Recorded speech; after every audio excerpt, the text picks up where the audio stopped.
The Heresy Accountabilibuddies Podcast is dedicated to all things Horus Heresy. This podcast delves into the grimdark universe where Primarchs clash, legions rise, and loyalties fracture faster than a Land Raider's track. But it's not just about the lore of the Horus Heresy.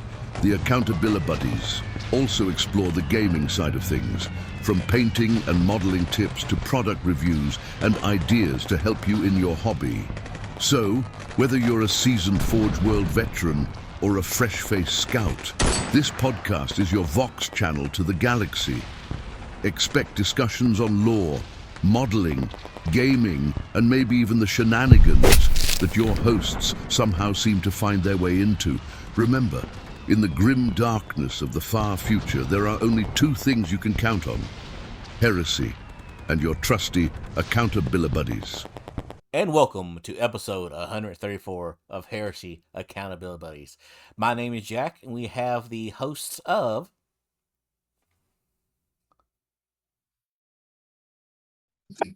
Brian, Duncan, Jamie, and John, and Jack.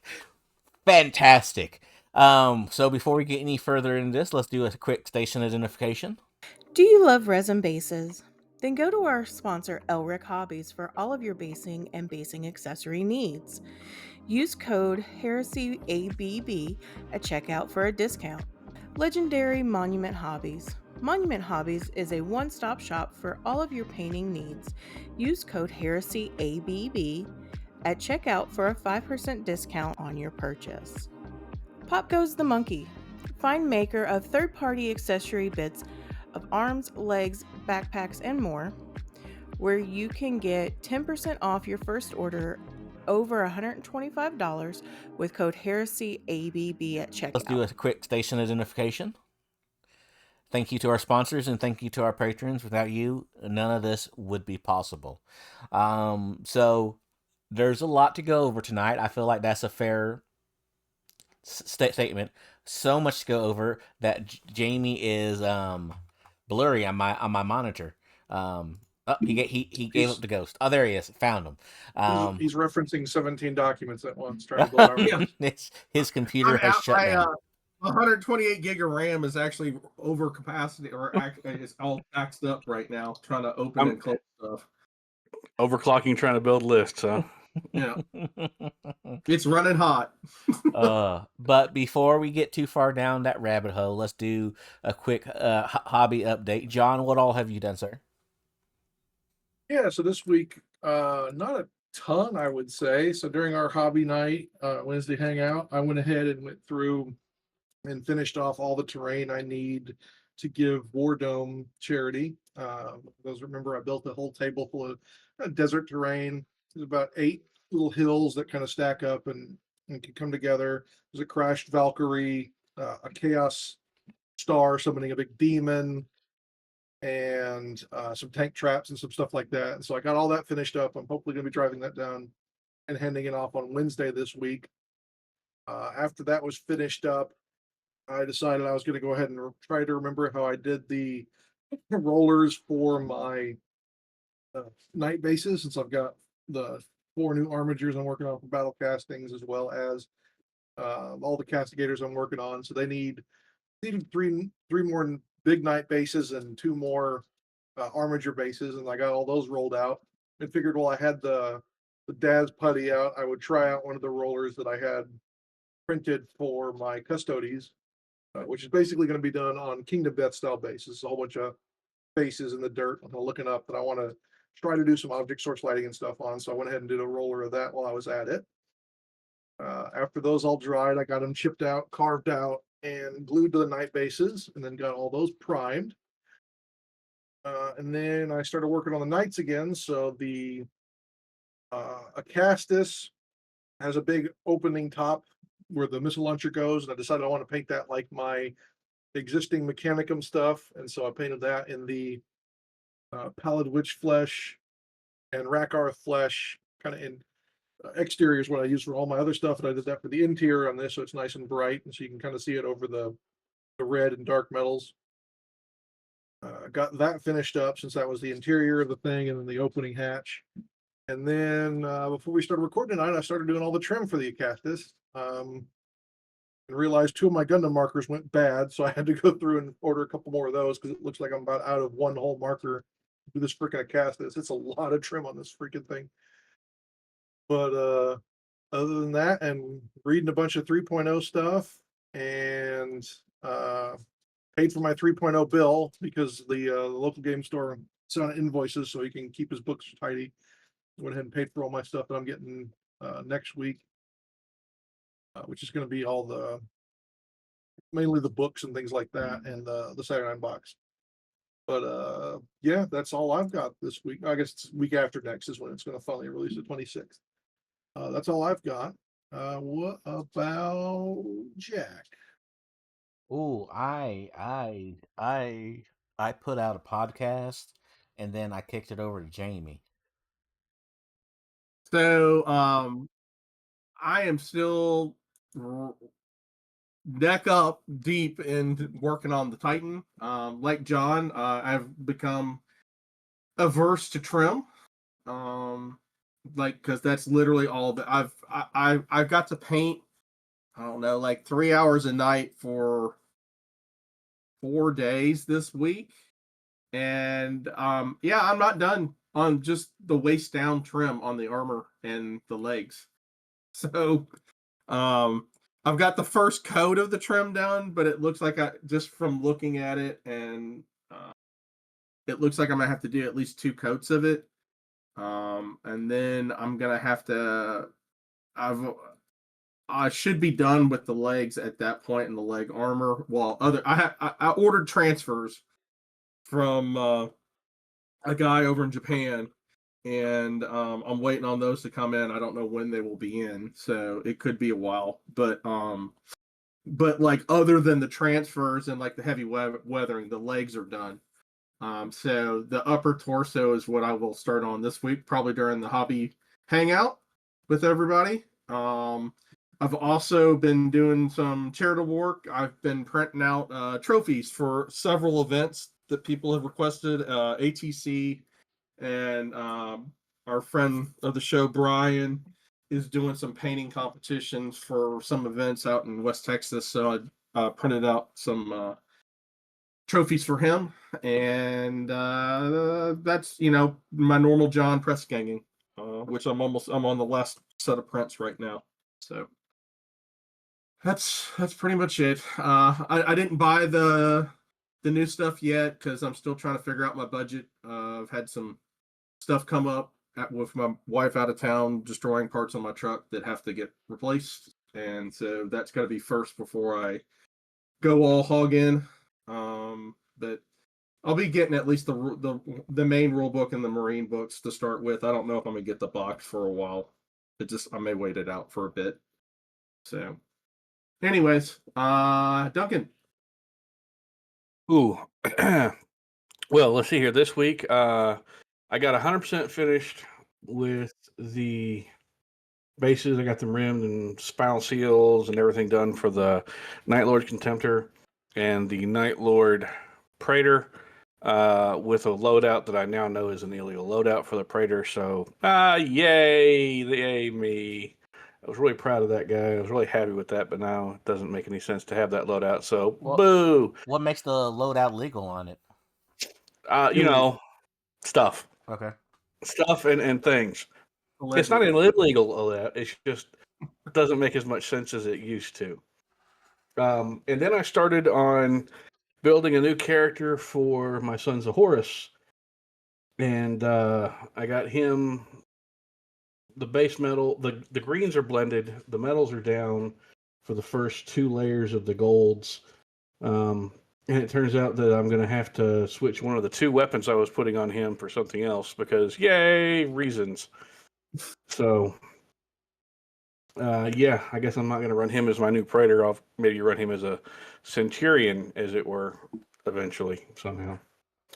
Beyond that, I've been sitting here trying to use information that may or may not be available out in the ether. Sorry, I'm just laughing my ass off. Yeah, to do things. and watching as the internet heresy community detonates. Burn. Yes, seethes with rage and counter rage. So I'm going to skip away from that topic. Has anyone not gone? Brian? Brian, have you done anything heresy or hobby-wise this week? Not a thing. Cool. John, do you Swell. want to take us to the news?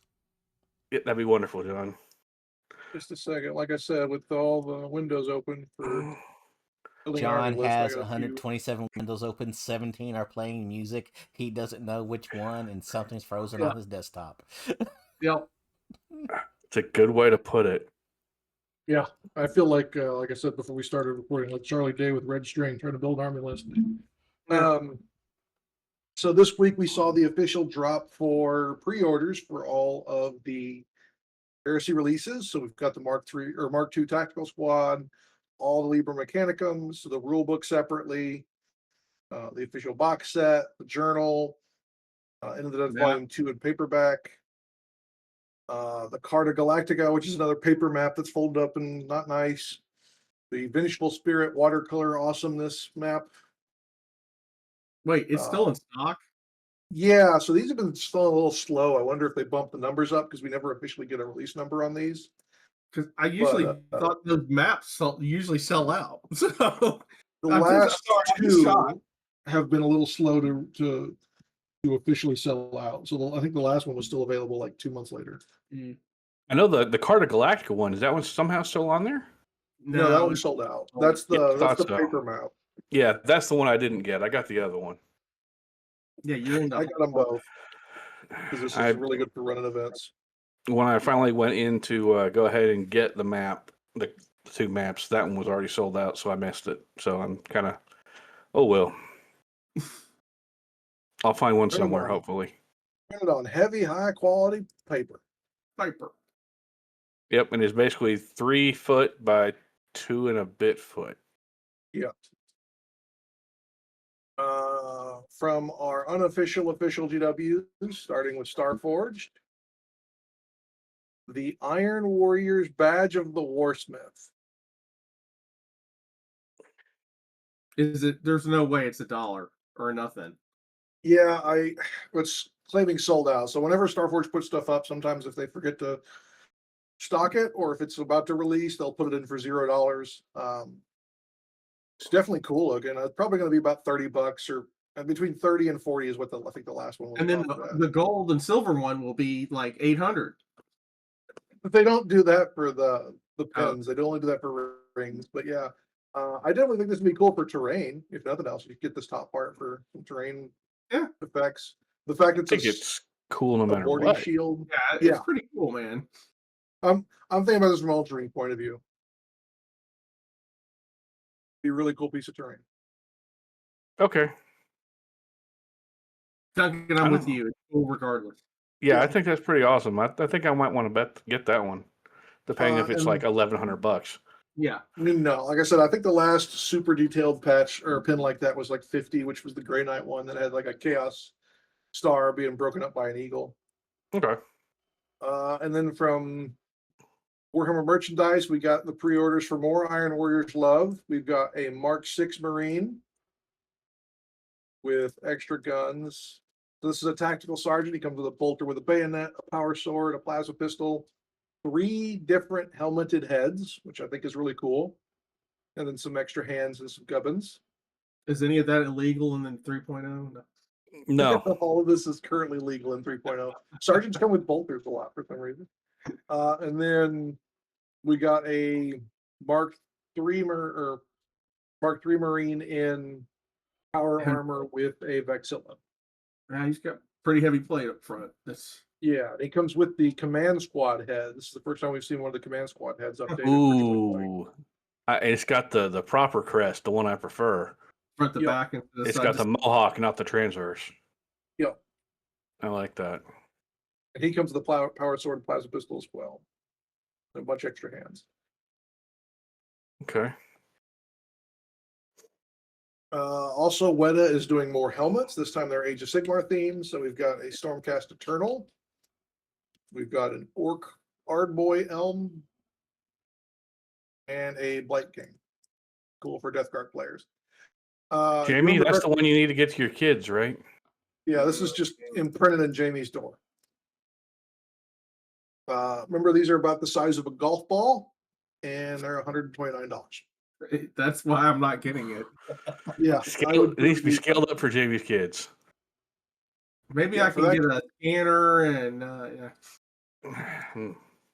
I think you probably print one cheaper. Buy a whole printer. I didn't say that, but yes. That's really it for official GW news from other companies. There's a few Kickstarters going on that I kind of wanted to point out before I got into some of the other companies. This is a Kickstarter called the 77th Division, which is a bunch of Solar Ox looking guys. You scroll down to some painted ones that look a little better. You can kind of pick them out. Ooh. Yeah, they've got a bit of a samurai theme going on. Is it me or the proportions off on the torso to legs? Yeah, they do look a little tall in the torso, but they've got, you can see they come with pretty much everything you need to run a Heresy army. They've got Sentinels, they've got heavy weapons teams, they've got larger heavy weapons teams, close combat weapons, special weapons, little robots that follow them around. It'd be really cool to do a Solar Ox army if you wanted to do it. Okay. Unofficial GW stuff. And for the full STL pack, it's only $10 or £10. That's not terrible.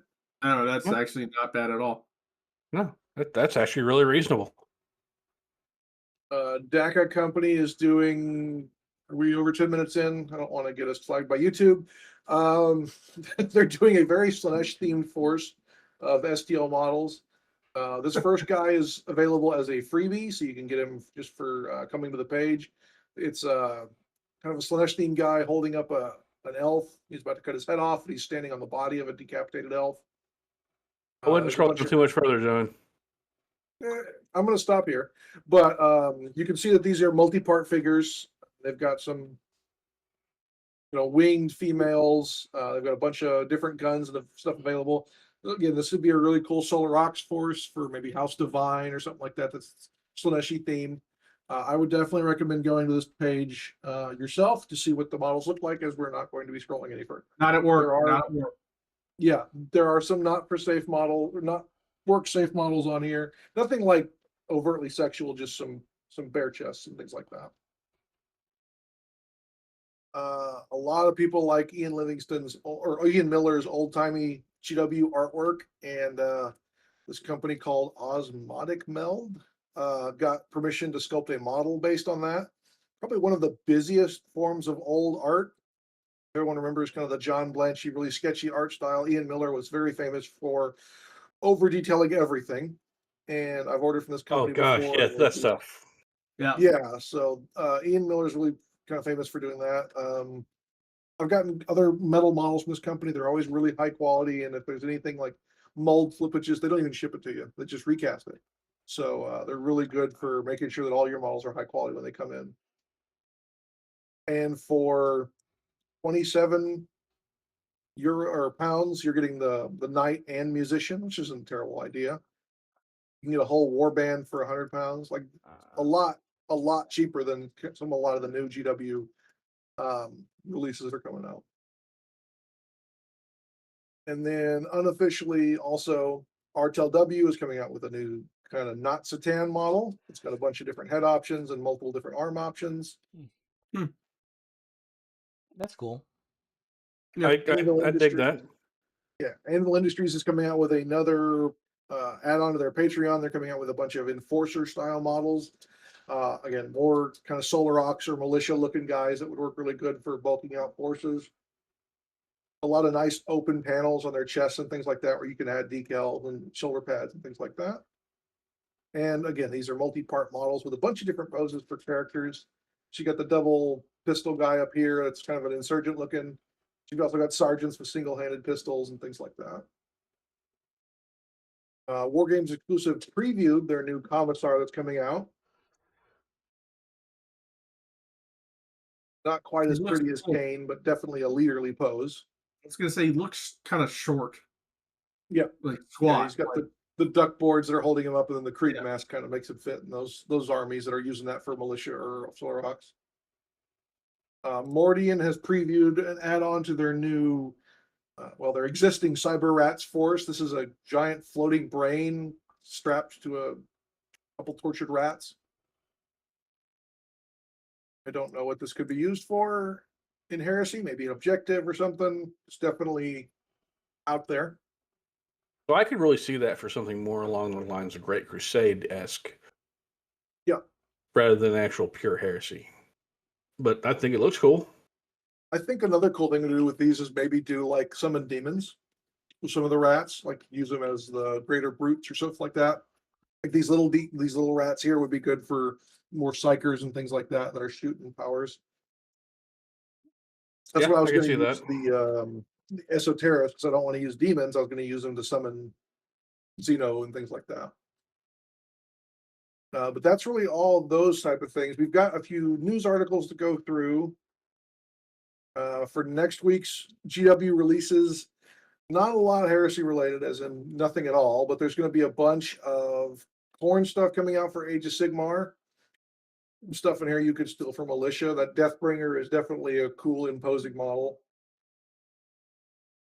A lot of axes for Duncan to steal from.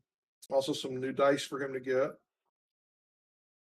And then Quadrant Overlords, the Steam Dwarves are going to get a bunch of releases, including the Doctor Who at Home set.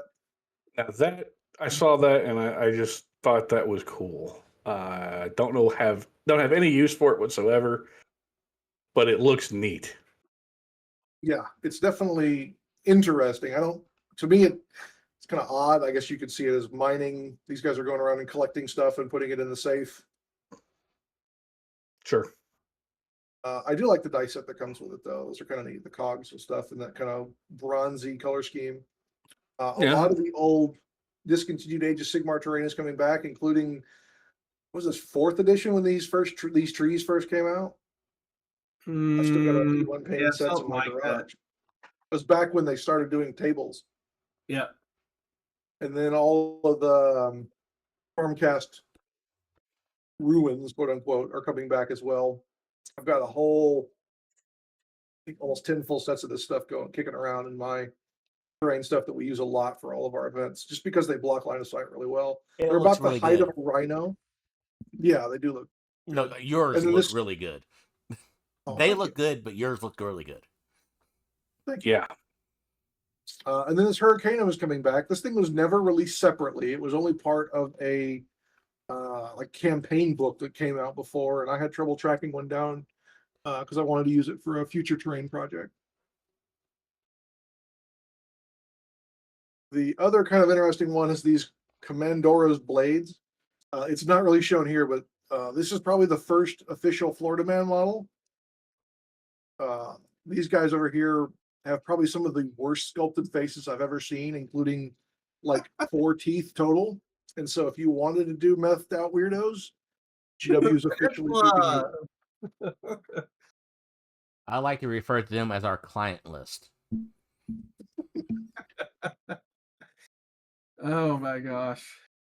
And then they're re-releasing a whole bunch of Horus Heresy novellas as collections of audiobooks. So Prometheum Sun, Aurelian, and Reflection Cracked. That's probably one of the cooler ones. That was one of my favorites, was that one. And The Purge was one of my other favorite novellas that came out. But they're combining these into 8 sets. This way you don't have to individually buy the novellas from Audible or wherever you get them.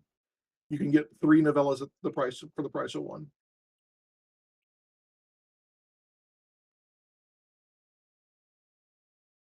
And then we got a couple news articles. The first was a How to Play Heresy video. I was not that impressed with this video as far as explaining how the game works. I believe it's like 10, 20 minutes, and it didn't really go through anything other than like you could move models and some of them shoot. Very, very basic. I think the stuff that we're planning right now is going to be a lot better as far as making sure people are updated to the new game system. And then we got How to Fight and Kill a Titan. That one, I think, could be useful for people to actually pay attention to. Yeah. That's So right. it goes- 'Cause I'm whipping the Titan out in normal games. No. You heard it here could. first, folks. Jamie's bringing a Titan to all his games from now on, this entire That's right. edition. All I heard Yeah. was Jamie's going to whip it out. I don't know what he's going to whip out, but he's going to whip it out. you know, Ooh. I'm not going to Uh, judge, but I'm going to judge. so they go through how to attack a Titan. Basically, it functions a lot like two different vehicles stacked on top of each other. Yeah. For each section. So you've got to break through the primary armor, and then you work on the exposed armor. They also You have have to take the void shields down first. yeah. So void shields are armor value 13, and any glancing or penetrating hit, regardless of the number of damage it's doing, will just collapse a void shield. And at the effect subphase, the controlling player can try to bring the void shields back up on whatever number this value is, or the value is depending on their rank, which is something I'm not that enthused about. So you've got Minoris crew, which is we got the trainees today, Commander. Good luck.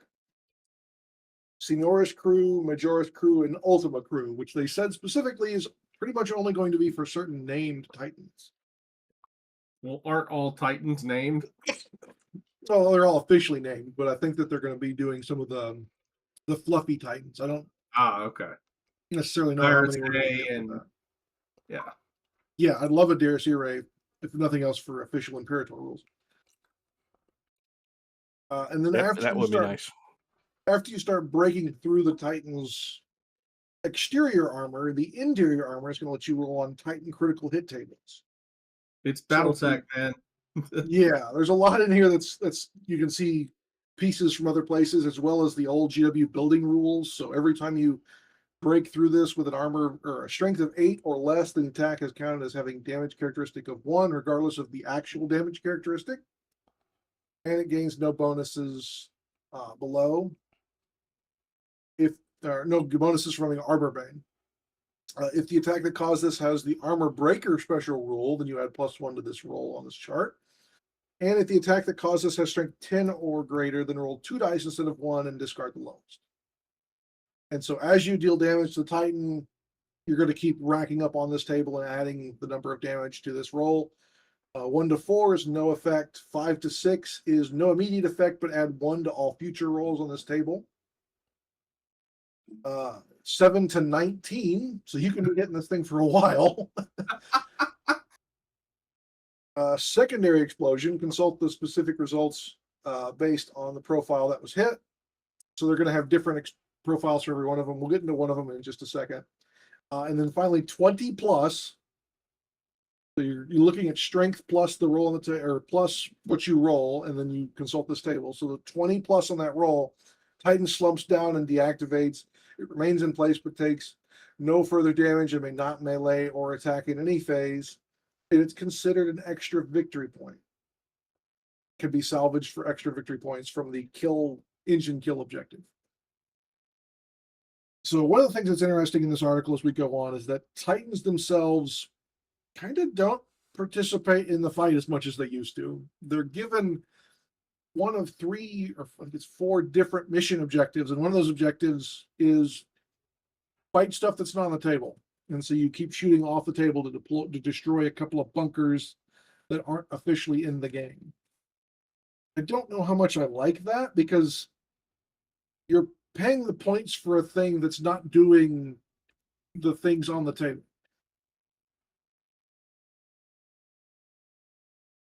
That makes sense? I mean, from time to time, you're not going to see a Warbringer or a Reaver or Warlord, but you would, from time to time, you would see Warhounds in 3,000 point games. But I mean, it's like a separate game at this point. Yeah, it's like you're playing with a handicap because you wanted to bring the cool model. Exactly. Yeah. So, I mean, sorry, John, or not John, not Zach and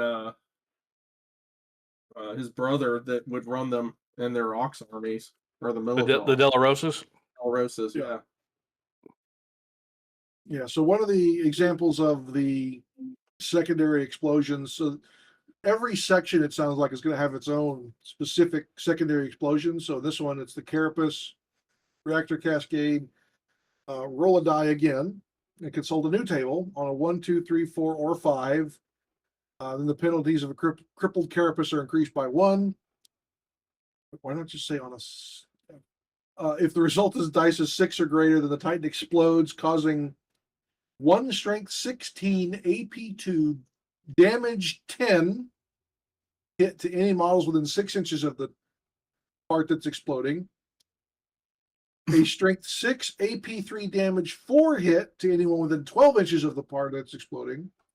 And a strength 4 AP nothing damage 1 hit to all other models on the battlefield. Yep. So yeah, that's why I think that everyone needs to pay attention to that. On the big ass game at Adepticon, if you're 14 feet away, you better watch out for those Titans going on. Yep, because that Titan blows up, everybody gets smacked, no matter where you are. That was, I saw that and I kept quiet until now. But that's like the concussive wave from the detonation going off and reaching everybody. Those stupid brat people that bring the brass scorpions that scuttle them up on the first turn just to blow up. I mean, yeah, that honestly is funny to me. It is. But, I mean, a greater brass scorpion doing that, like, yeah. Well, remember, this is only for Titans. It's not for all other things, as far as we know. Knights aren't going to pop like this because they don't have these rules. Right. Which is good, because it'd be hilarious when my Knights go off. If I'm not just chain reacting off of 6 inches, I'm chain reacting off of 6 feet. Yep. And so again, we saw earlier when the Titan dies, it becomes an engine kill objective, and so those become new missions for you to play in the game. Here it says at the start of the Titan player's first turn, they randomly determine which of 3 strategic objectives they have in their sights. One of them is one of these special bunkers, like I was saying, that's off table. Armor 14, hull points 20. So even if you take a knight and you take some of the weaker weapons, you can't even hurt this thing. That we know, like right now, the Vulcan Mega Bolter was never a Titan killer. It's never hurting armor 14. It's made for flamethrower. Yeah, the flamethrower is not hurting this thing. Like there's a lot of turbo laser destructor time. Yeah, you're always going to have some type of Titan killing weapon on your Titan in case you roll this thing. Melta, the turbo laser, and the tri-beam or laser. Yeah. I do like that mission. It's definitely a cool mission. I don't like everything else associated with it. It really kind of, I like the fact that it's adding a thematic element to a Titan's actual reason to be on the table. And yeah, it becomes an objective that you can capture when it kind of slumps over, and that way it's cool to like fight over. It becomes more important that you fight over it than it was before. Yep. Right. Because everyone that was there died in the strength or damage 10 explosion. Yeah. I think it's neat. I think it's fun. I think it's fluffy. I think it can be really flavorful for everything. But some of it's a little odd. Yeah, and then they call out the end that there's other special rules like swarm assaults that allows infantry to climb all over the Titan. Which I think is probably going to be that's what I need to know about. Yeah, and then the Titan Warhorn. It could like shock people off or whatever. Yeah, supposedly blows out enemies' eardrums. My guess is gives them some type of status. Yeah. And then it calls out that the Titan rules will be in the Liber Questoris. Which is kind of weird because I thought they would be in the Mechanicum book, which is where the Titan one. Yeah. Instead, it's in the Night one. Yeah. Guess they didn't have enough in the Night one. So they would with like loyalist and traitor and the different ranks and a bunch of other stuff. So yeah, it's interesting. I think. Well, you got to remember there's three Mechanicum armies they have. Yeah. Well, right now, yes, but we're getting even more now because of the different alignments and things like that, as well as some of this stuff coming out. So, like Jamie said, I like a lot of this. It's just going to be interesting to see how it plays out on the battlefield. The fact that it sounds like you're going to have to make sure you have some type of anti-Titan weapon at all times in case you fight the command post, I don't like as much. I mean, I've got 4 Warhounds, and I usually ended up taking them with mostly anti-infantry and anti-small or anti-heavy infantry weapons because they were good for cleaning objectives because they're so fast. Yeah. They did what they were supposed to in the books. Warhounds were never plasma blast cannon or something like that on those. Yeah, Maybe the flavor. They were never in It's the a fluff. Warhound Scout Titan. Yeah, right. But it ain't gonna be. It's definitely would not be fighting most of that stuff. Yeah. No, I mean even in the books, when they tried, it was packs of Warhounds. Yeah. Trying to do stuff to one larger Titan, like a Nemesis or something like that. Yeah. Yeah. Yeah. Or like with the Ursus claws on the Legio Audax. I mean, they took packs of them to bring down another Titan. Right. Yeah. So. Yeah. Find a way to kill another Titan with a Warhound is a good luck one, sir. So what else we got, John? That's all the news that's come out. There was a couple other things that I didn't kind of cover in the news that were from Artel. Let me get those pulled up for their Patreon. More kind of militia stand-ins. So they're coming out with more Chaos Guardsmen. So we've got their missile team as well as their mortar team here. And then this one's more kind of a jokey unit. Not really good for 30K. The Greater Good Ronin Orc Hunter drones. So just a bunch of orcs strapped glued onto Tau drones.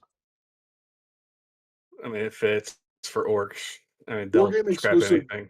Yeah, Wargame Exclusive likes to make orc models that fit for every army. So they've got some kind of Tau ones here, obviously, and then they've got some Eldari ones. So it always amazes me. I've never liked orcs, but the originality and customizability of their player base is funny. Yeah, I'll agree there. That's all I've got, Duncan. If you want to take us to the main objective. Take us to the main objective. That sounds like how to build an army list in 3.0.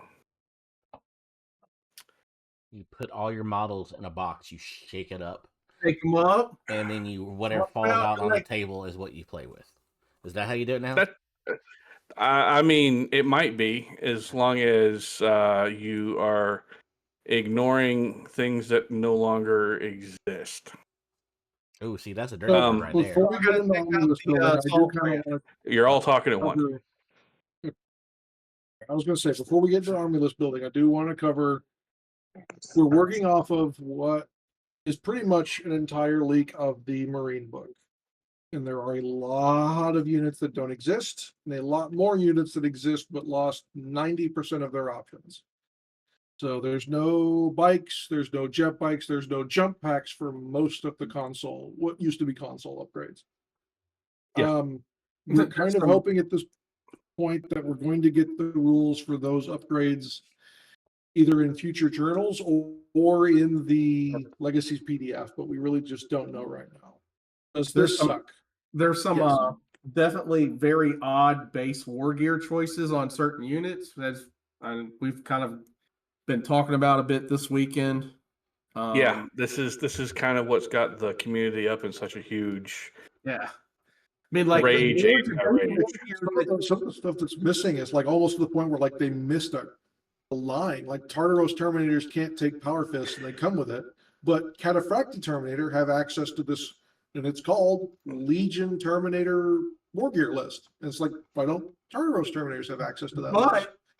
But they in exchange for that, they start with base Volkite Cavalier or Chargers that they don't come with in the box. Yeah. So either we're getting new Terminators entirely, or they missed a few things. I mean, it's not outside of GW to have missed lines before in rules. So it's possible that that's happening. We're just going with what we have right now. Yeah. So again, and I'll absolutely agree there with John. We're not saying that these point values are 100% correct. We're not saying these war gear options are 100% correct. This is going purely off of the leaks. And we're not endorsing the leaks. We're not endorsing the leakers. We're not saying where you can find these leaks or anything else. Just that the leaks are out there, and we ourselves have seen some of them, and we ourselves are using them to try to help people understand how to build a list in 3.0. That's all we're doing. I'll go first, and I'll share my screen. So, close that one and open this. Share your screen. There we go. All right, so here's my screen, and I'm going to go ahead and start off with this. This is my old 2nd edition World Leaders list. It was really simple, really basic, and it worked. It worked for me. It was fun. I liked it. Other people played against it. No one really had a bad time. It was absolutely ridiculous. It was fun. So it used to be, I had a Praetor with his Warlord trait. He had his weapons, a Paragon Blade and a Thunderhammer. Then I had 6 Rampager squads, and all of them were in Land Raiders, and 3 of them had Artificer armor for tanking. So that was exactly 3,000 points. This is my attempt to make the exact same list as close to it as I can. Now I'm going to explain how this works piece by piece. As everyone knows, based off of how GW put everything they released how to walk your way through building this, building that. You have your primary detachment that includes your command, your 3 commanders, your 4 troops, and then your 4 basic transports. And then you have the various auxiliary attachments that get unlocked, and you have the Apex detachments and everything else. So what I did here with this one was I took a Praetor. I just gave him the same gear, except I added a Cyber Familiar on him using purely the leak information here. And I used him to unlock a Berserker cadre. And in that Berserker cadre, I took 2 blocks of Rampagers with their Kandari weapons. And that's it. Then I took a base Centurion, gave him the logistical benefit so that he would have 3 unlocks, because right now, before he unlocks 2, now he unlocks 3. I used that to then unlock 2 Armored Fists, which are 4 heavy transports, of which I'm using 4 heavy transports, and then to unlock a shock assault. The 2 Armored Fists I used to take a total of 6 Land Raiders, 4 out of the first one, 2 out of the second one. I didn't add any gear to them. I just threw them in there. And then I used the 2nd Centurion to grab another Shock Assault to go with the first one so I could have more Rampagers, because each Shock Assault section only contains 2 guys or two squads. And then I grabbed 4 more squads of Rampagers. And my total points in New Recruit on the old list was 3,000. To try to make it again, this time we're looking at 3,450. Even if you drop out the 2 Centurions and the extra bit of war gear that I threw on the Praetor, you can't build the same list. Some things in the lists appear to have increased in points. Some things appear to have decreased in points. There's really no way to say what you have, if it's going to cost more, if it's going to cost less. And I'm not going to judge. If you have stuff that's going to cost more, cool.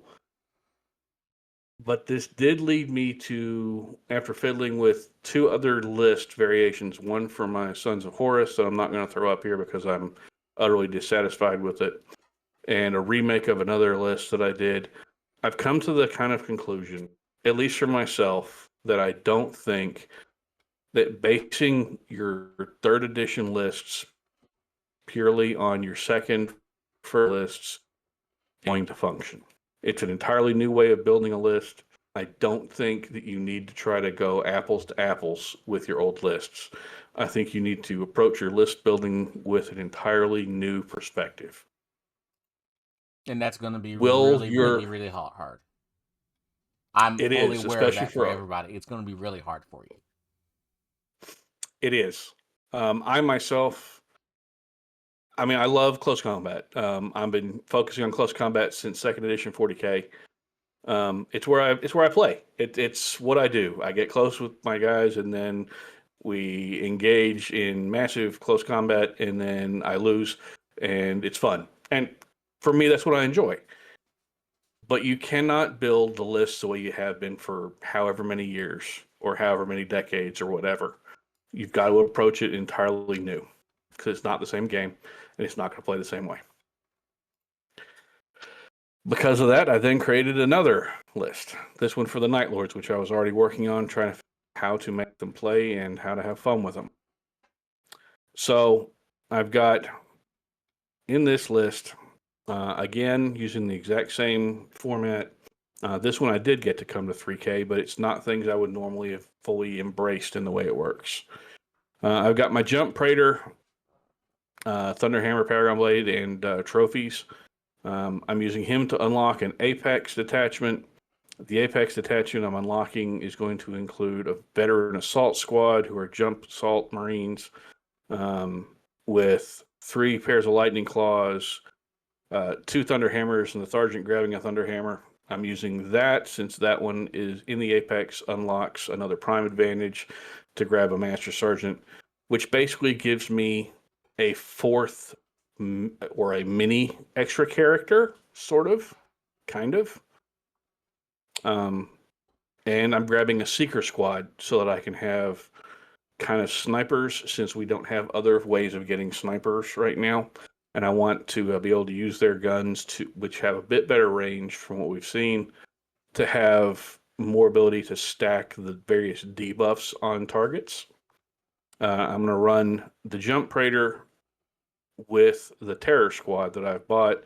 Sorry, with the Night Raptor Squad that I bought in a fast attack Terror Assault that I got with my regular Jump Centurion, who I gave, again, the logistical benefit for so I can have 3 unlocks.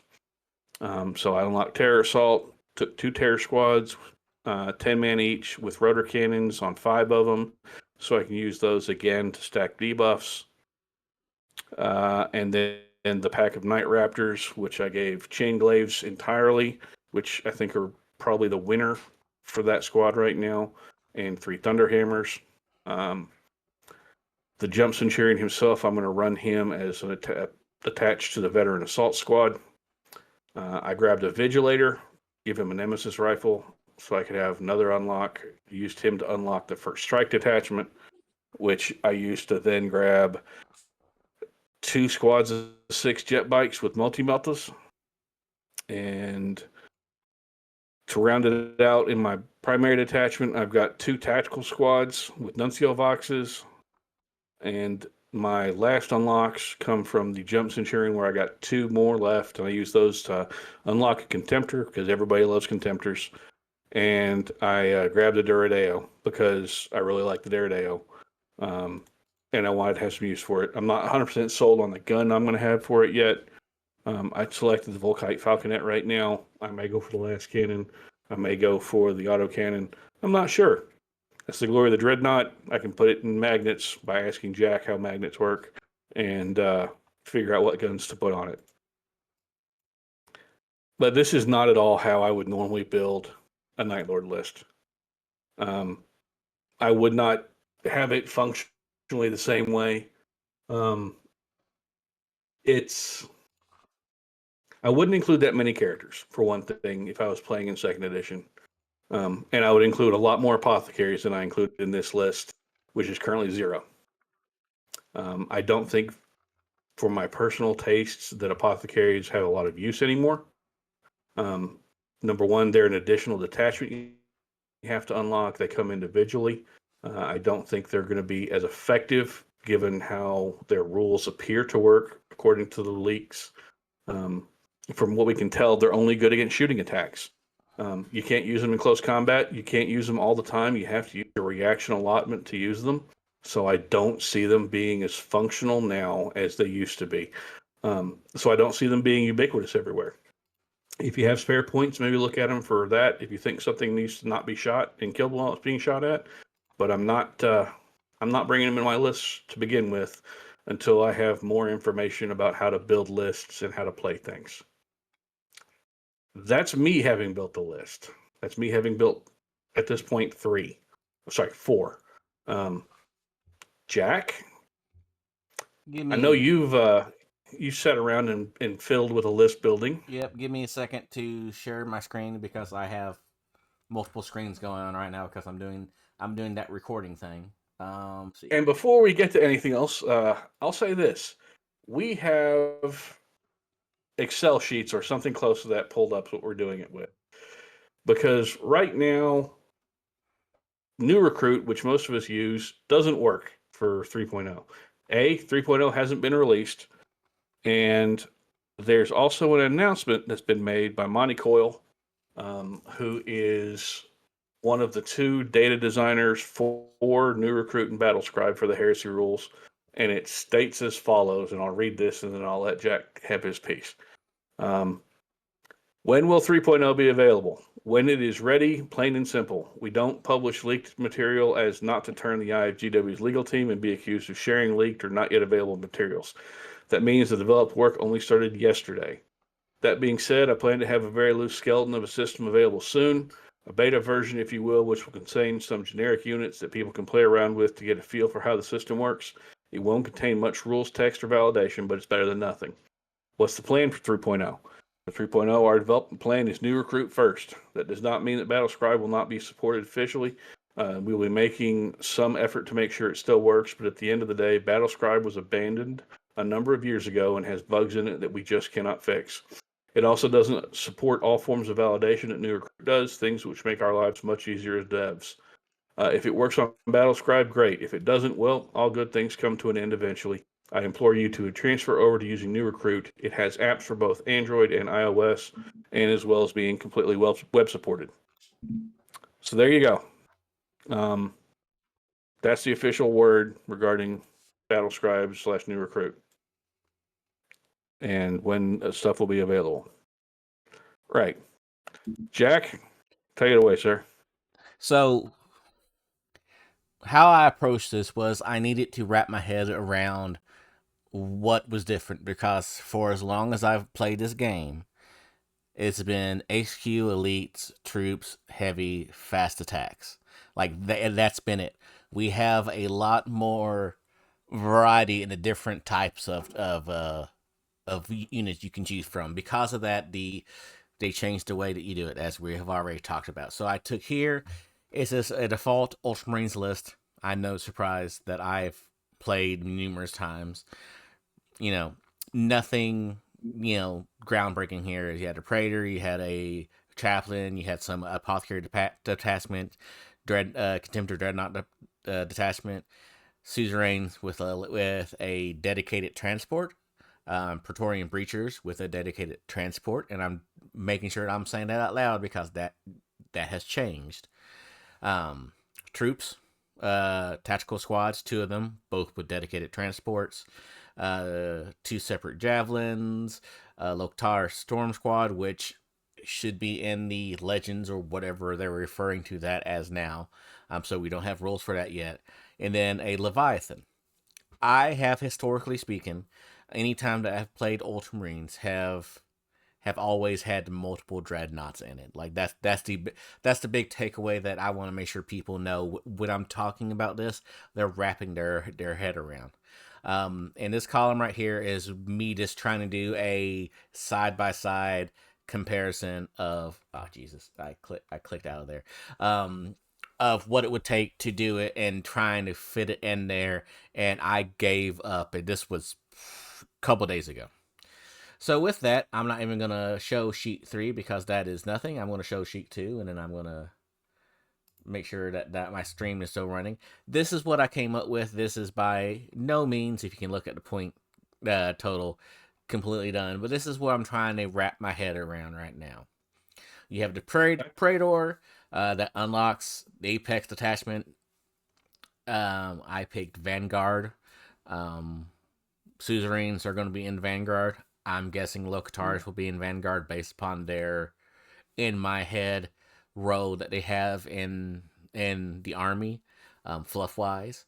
Took a Centurion that gave me, with logistics, that gave me 3 different auxiliary detachments that I can pick from.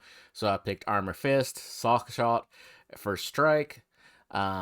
With those one underneath Armor Fist, I took a Land Raider so I could have something to put my suzerains in.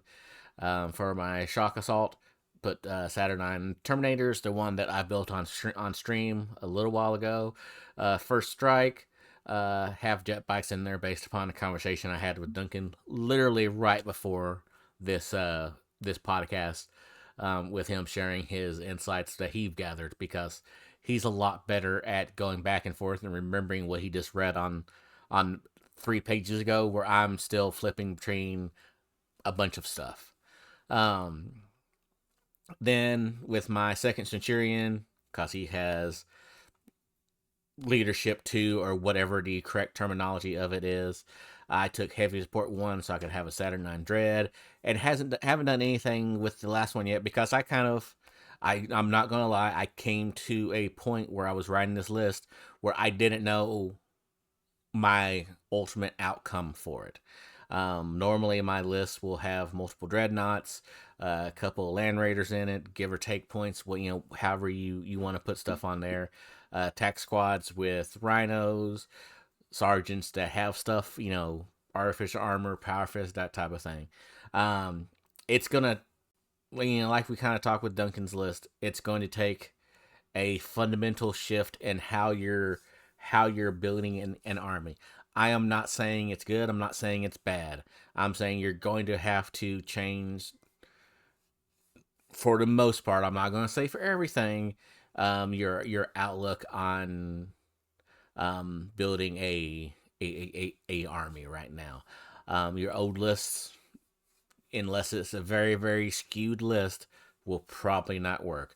Just sitting here talking to the guys before this, I think the Death Guard army that I played in first edition, honestly, I think that would have a better chance of fitting in the same layout without any changes than my old Ultramarines list. And that was a really, really wacky list that I had back then, that I designed to play possibly under the influence of certain Kentucky beverages. Would that be a fair statement, Duncan? I would say that I'm too drunk to put models on the table, just me put boxes on the table, push them around while I drink and laugh. Yeah, that was a fun list. And it was fun times. I think you can build that again. Maybe. I'm not really sure. I want to say that list right there has a better chance of fitting in the new construction mode than my old current list, for better or for worse. Yes. So extrapolating from that, maybe people that have a more wacky approach on list building will have better luck than I like to dabble in a little bit of this and a little bit of that and a little bit of this, never delving too deep down in it, because I don't get to play often, so I want to play with a variety of toys. That's fair.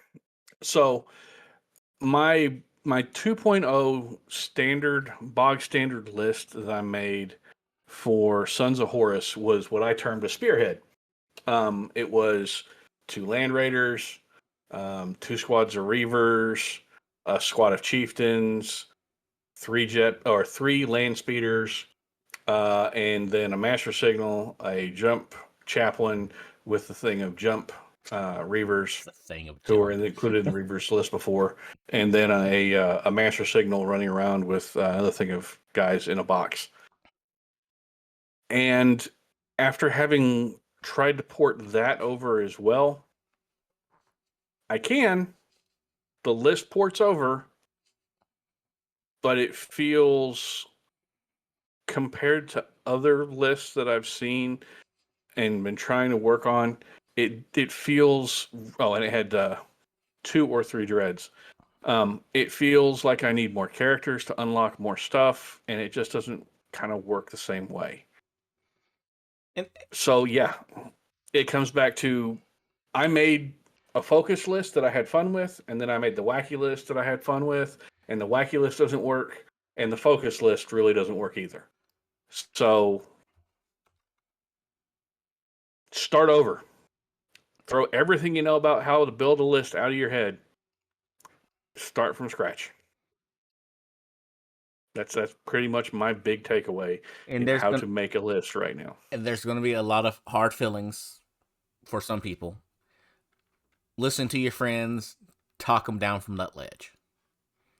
Or talk them over that ledge and buy their army for cheap. I'm not your dad. You do what you want to do.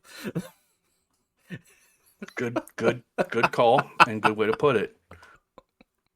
John, Jamie, did either of you build lists to try to talk about how you experienced the current list building? I tried. I built. Oh, sorry, go ahead. I built the list, like you said, completely from scratch. So I was, as y'all were talking, I was trying to kind of build my old Adepticon list, but I can show off my new goofy list. Go ahead. What? I'm just looking at it, sir. What?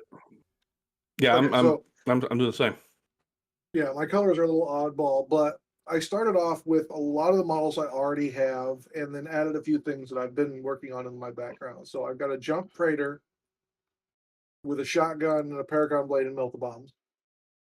He gives me the tactical support unlock, which I added to an assault squad. So you chose not to unlock an Apex attachment. You chose to unlock an additional auxiliary attachment. Yep. Okay, makes sense. Can you do that? Yes, you can. Okay. So with the Praetor being the high command, you do not have to take one of the Apex detachments. You can step that down and take an auxiliary detachment instead. Yep. And so that also gives me the ability to take some support squads. So I added in a 6-man autocannon and a 6-man missile squad. Okay. For all the glancing, just putting statuses out there. My second HQ is I start with the champion, and then took the Space Marine detachment veteran cadre, which gives you an elite choice, which is a full 10-man suzerain squad. Gives you a command squad, which I made an assault command squad, 4 power claws, 5 power weapons. Okay. They'll join the Jump Praetor. Those suzerains go into the unlocked heavy option, which is the Spartan, which I gave a last cannon turret. Okay. And then my prime I used on that champion to make him Paragon of Battle, so +1 weapon skill, +1 attack. Makes sense.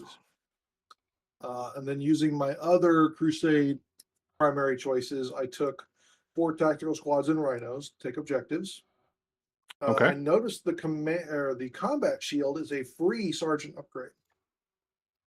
And so I believe it takes away your bolt pistol, doesn't it? Yep. Okay. You can take your bolter or bolt pistol. And so I threw that on all the sergeants and then gave them power weapons as well. Okay, so none of your sergeants have a gun at all then? Yeah, they just got the combat shield and power weapon. Okay. And then finally, this is a little off as I was doing some extra math here at the bottom, but Math is hard. up a little bit. Yep.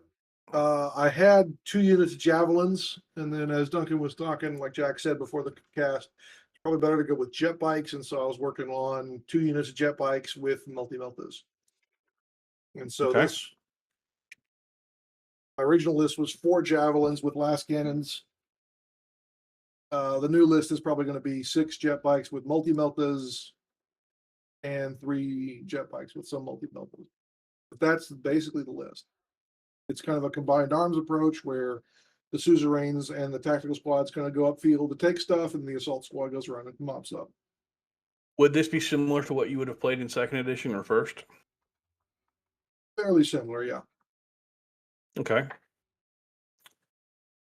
So, where do you think?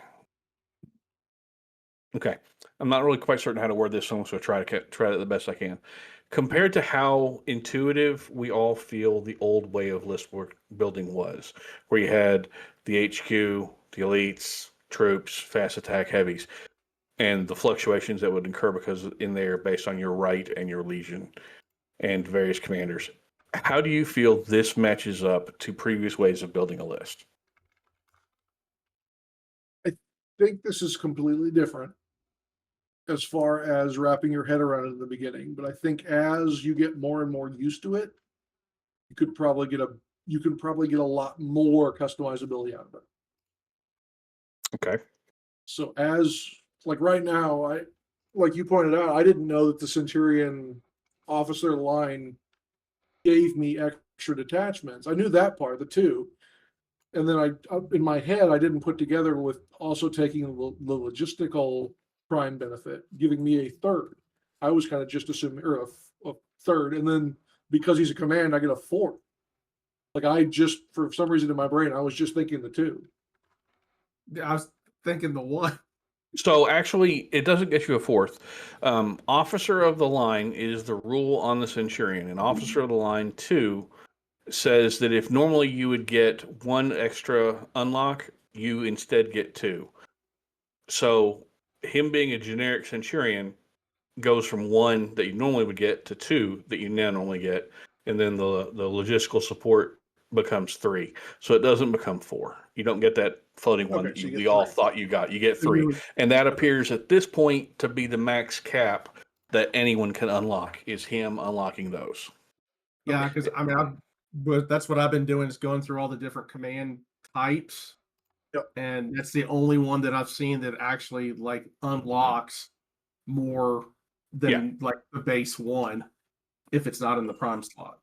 Yeah, I don't think I mentioned I've got a vigilator to unlock that 3rd detachment because I don't have a Centurion in here. But I would, if I wanted to shore up some of my options, I would probably drop this vigilator for either I could probably just drop him for a chaplain to put in with a suzerain. And that's kind of what I used to do before, was if I wasn't running gimmick lists of all jet bikes or all armor, I was running kind of the combined arms, have some type of Death Star that would hit things really hard. And then the tactical squads take objectives. Even my armored breakthroughs ended up evolving into having tactical squads take objectives in 2.0 because it was needed. 1.0, the tanks would take objectives. 2.0, tactical squads took objectives. So it's not that much of a stretch. Like I said, most of this I've already got built. The only thing I don't have painted is even the assault command squad. I've got everything in this build.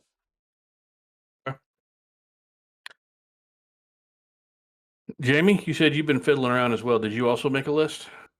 I think I can actually make my armored breakthrough. I'd be very close on point, like because the points changes and stuff like that. Yeah, that's what I was doing before. Was this off screen? So I've got 2 Centurions, the 3 tactical squads and rhinos, and then a crap ton of predators because they got cheap. Yeah, predators. I'm just gonna throw it out there. They are dirt cheap. That's to say the least. They're not much more than a rhino with a melta. That's all I'm gonna say. But yeah, I had previously I had been running a armored breakthrough where I had a Sicarian battle tank as my HQ because you used to be able to do that with tanks. And then I had like 3 rhinos back with tactical squads just to get, to go score. Basically, I'd hold them for scoring, and then everything else was like Predator battle tanks, with mixed in with 2 Sicarians, a Venerator, and saber tanks for fast attack. So now that I know that the Centurion in a prime spot unlocks three more, is it auxiliary? Yeah, the auxiliary attachment of armored support. You could use that to basically unlock 12 predators. Or like, I was going to do 3 predators and a Sicarian on 2 of those slots, and then the third slot I was going to run actually probably the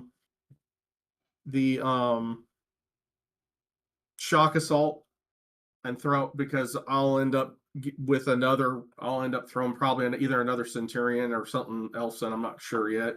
Maybe a chaplain. And with the room in the rhinos, if you're just taking 2-man tax, the shock assault, I was gonna actually get something fluffy Dark Angel wise and throw in some inner circle to go along with my Praetor that's in Terminator armor, and then throw them in a Land Raider.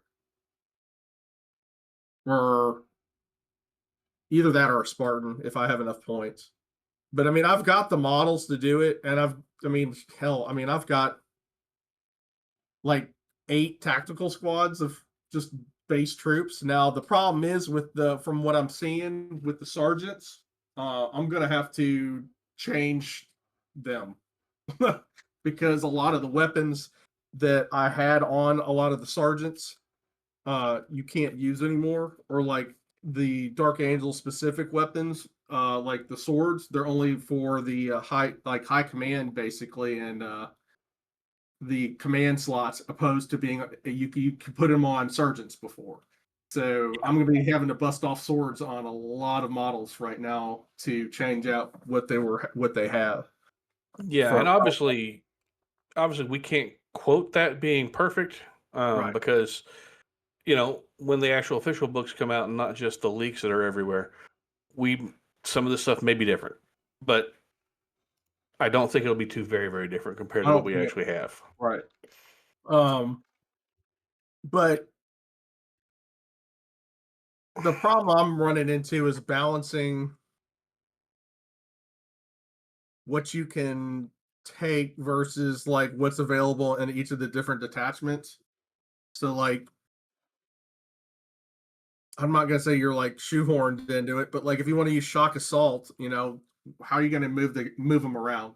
So then you have to take a armored fist so you can get Land Raiders, unless you have a Legion specific one to move them around. So there's 2 slots that are taken up right there that you would have out of normally if you didn't have a Centurion. Whereas if you got the Centurion, that's starting to look like the must-have command guy if you're trying to buff out a lot of units. Yeah, I'm definitely picking up exactly that.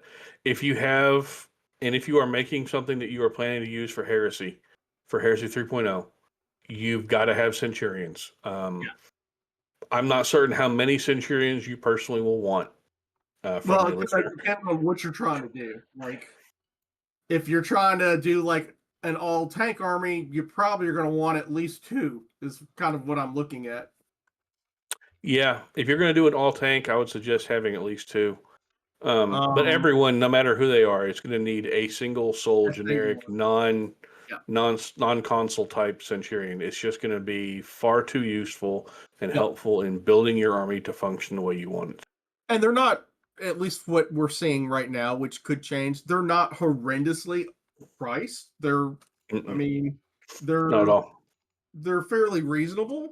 I mean, I'm not going to say reasonable, but I mean, like, they're not like crazily priced where like for something that's kind of looking that key in an army building, you would think that it would be kind of expensive. You know what I'm saying?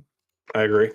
They've got the options too, so it's not like they're just naked. They can still select from the officer war game list. Right. The officer war game list. You can fluff them out to kind of make them more legions. There's also legion specific weapons that are available for them as And well. that's something else I'm going to bring up. Each of the legions, from what we can see, has their own specific war gear you can throw on them. That's great. We like that. But something that I think we may all be sleeping on is that our characters, some of them, specifically the Legion Centurion and Legion Praetor, can take things like Vexillus. Instead, where it before was in your unit, now your characters can grab these. And I And think the it's Vexilla bonus isn't just limited to one, it's however many you have. Yep. So I think it's really useful for characters to grab war gear that's not just beat stick stuff. Yeah. Not shooting equipment, not just hand-to-hand combat equipment, but Modifier. grab some of the generic stuff. Yeah, like modifier type equipment. Yeah, like the cyber familiars that are out there, those are going to be useful. Vexillas that are out there, those are going to be useful. I highly suggest people don't sleep on the other basic gear that you can throw onto characters, because you may find it being something that makes or breaks how you actually function as a list and as a unit. Brian, have you built any lists at this point, or are you still not yet? I have not. Fair enough. Have you looked at building a list? Not really. I mean, like, I know we've seen a lot of like leak stuff, but I am very leery about anything at this point until we actually have physical copies or, the totally legal scans of paper books. Yeah. There's just the possibility of weird stuff being in there and that one weird thing throwing your brain just for a complete loop that you can't get unstuck from very easily. I mean, I'm really not liking what I'm seeing for a lot of reasons. I know like list building as it's going to be in 3.0, it's going to take acclimation Yeah. to adjust to it, but I mean, I've never been an HQ choice kind of person anyway, and I don't really like having to front load on lieutenants to just do anything in my list. But I also haven't even looked at like the Death Guard leaked stuff for what they have got going for them either. I can respect that. It takes me back to a conversation I had with a gentleman who has been lost to the annals of time. And he was like, because I didn't have any named characters in my army. And literally, he gave me a beer, and we sat there and waxed and waned poetically about how the battles that we're facing aren't the named battles for with that gets written in books. We're the grunts who are actually doing the work, and how he appreciate armies that don't rely on named character gimmicks or having a lot of that HQ Main character energy. Yeah. And the other half of it is like, speaking very controversial, U.S. military, the strength in the U.S. military is this NCO Corps. It's the sergeants. It's not the captains. It's not the butterballers. It's the sergeants. It's the E6. And maybe that I have to get that out of my head with writing these lists.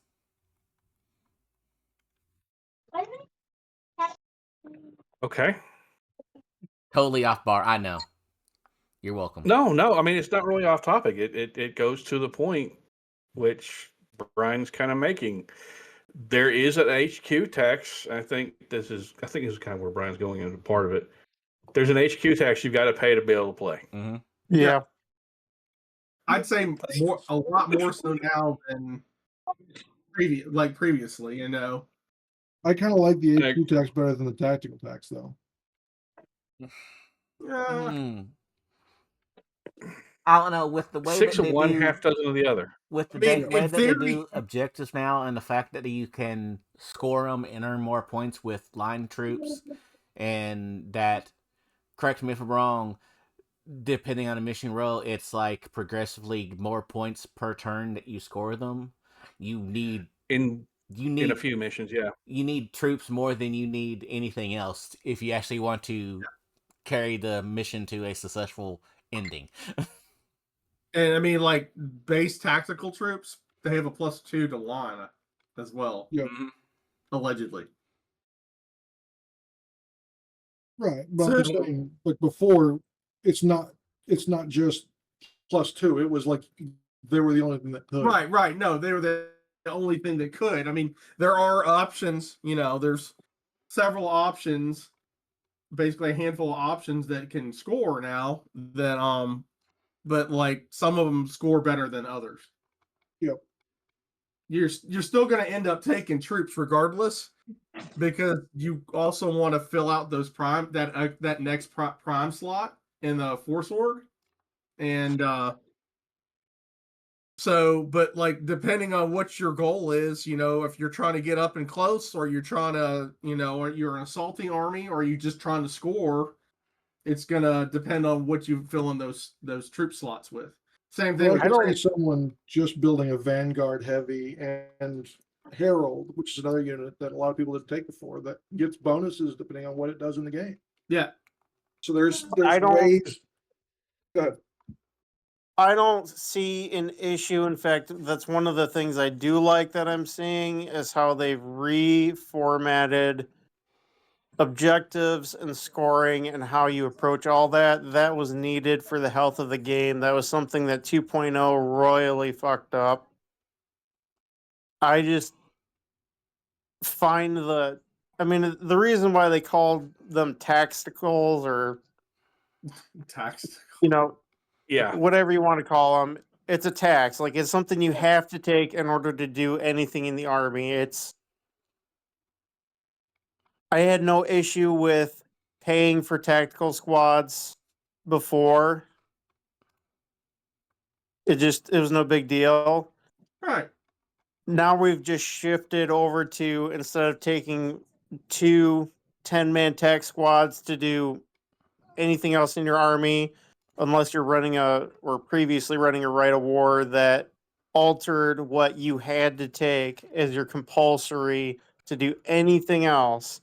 We've now shifted that over to, well, now you have to take this HQ choice to do XYZ, anything else in your army. I just find it weird. I get where you're coming from, but at the same time, if you can build an army that doesn't require a bunch of separate detachments, you can not take the Centurion. Like, the Centurion isn't required. It does have a lot more Right. bonuses than the other HQ choices. No, I mean, But yeah. I think it's also more customizable. Well, it doesn't have a lot of more rules. It does have a lot more war gear available to it, so it's more customizable to being almost filling in the other roles if you want it to. Yeah, I mean, it's kind of the jack of all trades, master of none, except for expanding the war gear slot. I mean, Yeah, the slots. and obviously with Legacies, when that comes out, or Legends, or whatever GW call it, there may be more on there. Who Right. knows? Um, But I get where you're coming from, Brian. Yep. Having to pay a tax to be able to unlock parts of your army to function does feel counterintuitive. But the well, way they have it working with the current loadout way of building a list, it obviously feels entirely different from how we did before. But I think as time progresses, I think we're going to come to see and feel that it flows more easily in some ways to So- focus on what we want. the best way that it's hard to grasp for me. It's been hard to grasp my mind around how it works. Okay, and I know Jack's had some issues too, and I know. Oh, but, Lord knows like, I have. Well, I Yeah. know, but I'm saying the way I've started kind of trying to grasp it, okay, is that I used to play a lot of role playing games, like all video game role playing games, and you have skill trees, Yeah. and you'd start with like 3 or 4 skills that you had to select, and then you couldn't open up other skills until you got those base skills done. Yes. So, like, you'd open up, say, one thing, and then it opens up a tree of other skills below it that you could start working down. That's, for me, that's the best way to think about it, like how to start an army. But yes, I will agree with Brian that there is, you kind of have a tax to pay. You've got to get those first slots open before you can do the rest of your army. Yeah.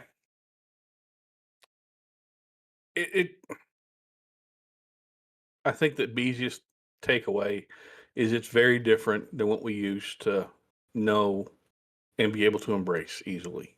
And I will say, at least from what we've seen, not everything is, there's more slots. Like, it's not, you don't have just troop. HQ, yeah. HQ, there's a lot more different slots that you have to worry about, and stuff that not necessarily where you would think it would go are in those slots. So, like, sometimes, like, Jack's like, well, this is gone. We're like, no, it's in this slot. It's not in that slot, or because we were like, Yeah. The biggest takeaway that I can tell anybody is, if you are looking at something that may be out on the internet, still take it with a grain of salt, like a healthy pinch of salt, because you may be missing stuff and you may not be able to see the full picture. Just keep that in mind. In my hearts of hearts, I still believe that I am missing knowledge from out in the abyss, and that knowledge will not be in my hands until I get a physical copy of that book in my hand. I absolutely agree. And The book and the PDF.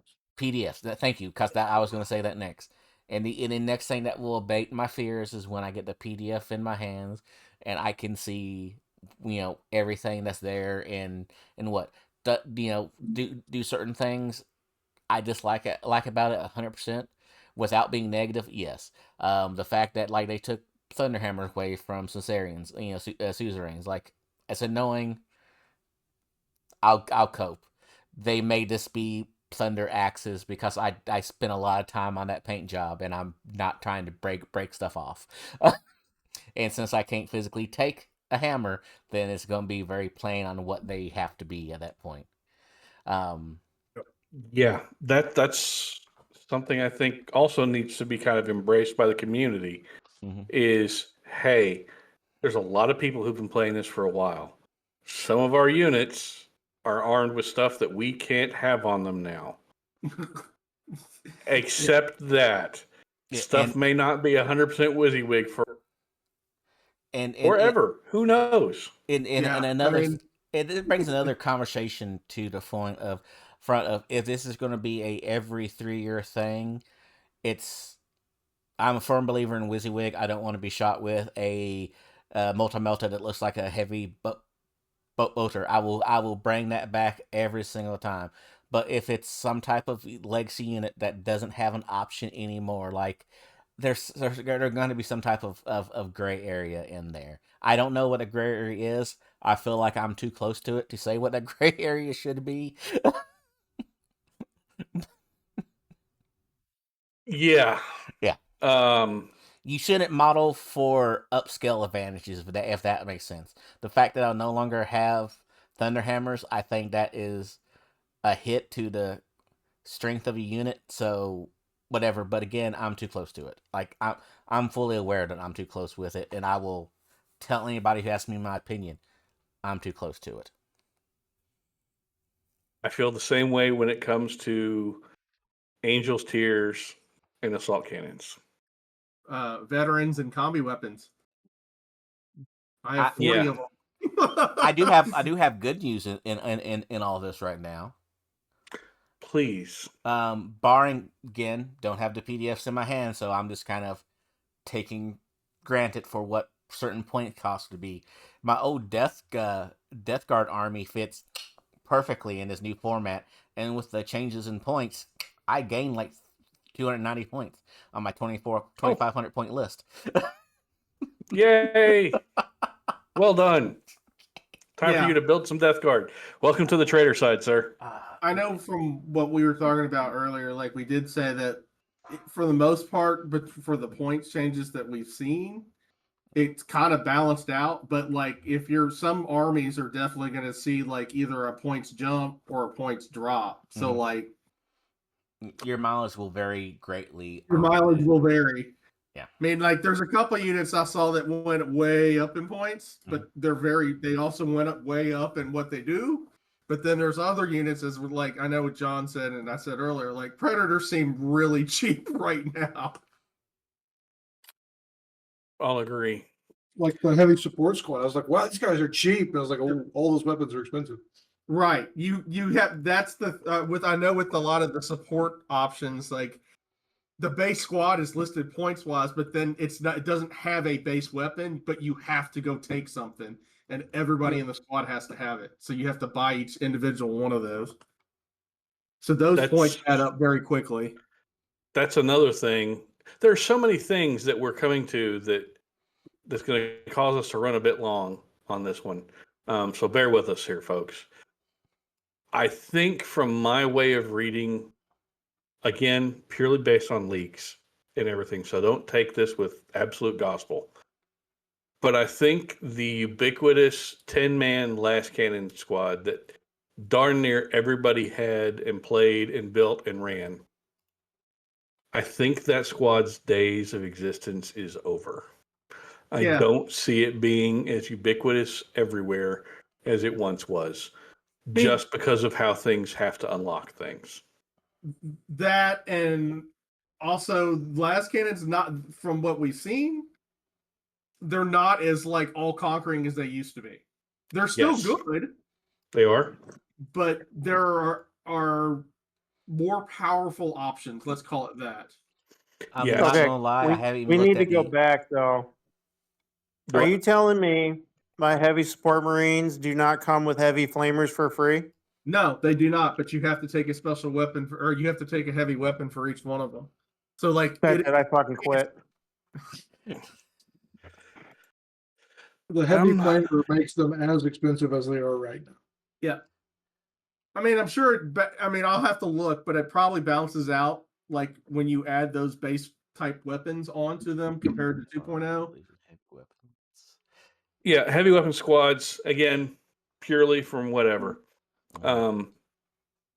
You have to buy their base weapon because they only come with a base bolt pistol, frag, and crack grenades. Yeah. Yeah, so you've got to buy them their initial weapon. What was the cost of a base heavy weapon squad in second? It was like 100 or 100 and hold on. Okay, if it was 100, then once you add a weapon, it looks like it would be the same. So Brian, unquit. You're not losing anything. It's not what I'm hearing. I don't have free heavy flamers anymore. Fuck this shit. I'm out. Oh my god, Brian. I love you to death. So 5 guys before 100 with heavy flamers was 100 points. Yeah. Now 5 guys without a weapon are 50 points. And then the weapon is, and then the weapon you choose is whatever. Yeah. Yeah. It's the same cost. It's just they look cheaper on the uptake. Yeah. And if you don't buy them something, I think that actually might also be an option. I'm not really sure. I think you have to take a weapon. Yeah, you got to take a weapon. Same thing with the tactical support squad. So the heavy weapons, the cheapest option is 10 heavy bolter. This is 10 point. Mm-hmm. Heavy bolter and heavy flamer are both 10 allegedly. Yeah. So you're looking at 100 points for a 5-man squad, like you were before in 2.0. Okay. I do want to say this though, having looked at a totally legit and legally obtained sheet for Contemptor Dreadnoughts, the points cost for a multi-melta arm has been significantly increased. And I, for one, think that all the negativity and badness of 3.0 that everybody's experiencing, that alone might be worth it, because 5 points in 2.0 for a multi arm was absolutely ridiculous and game breaking. Yes. And speaking of contemptors, they're not weapon skill 5. They're not ballistic skill 5. Doritos are not ballistic skill 5. And Gravis Meltas or Melta cannons are also no longer 2 shots. They're now 1. So contemptors don't seem to have gotten any better. If anything, I think they've gotten worse. I think they got the strengths of I'm no here longer for being a it. vehicle, but the points value from first edition, if that makes sense. Yeah,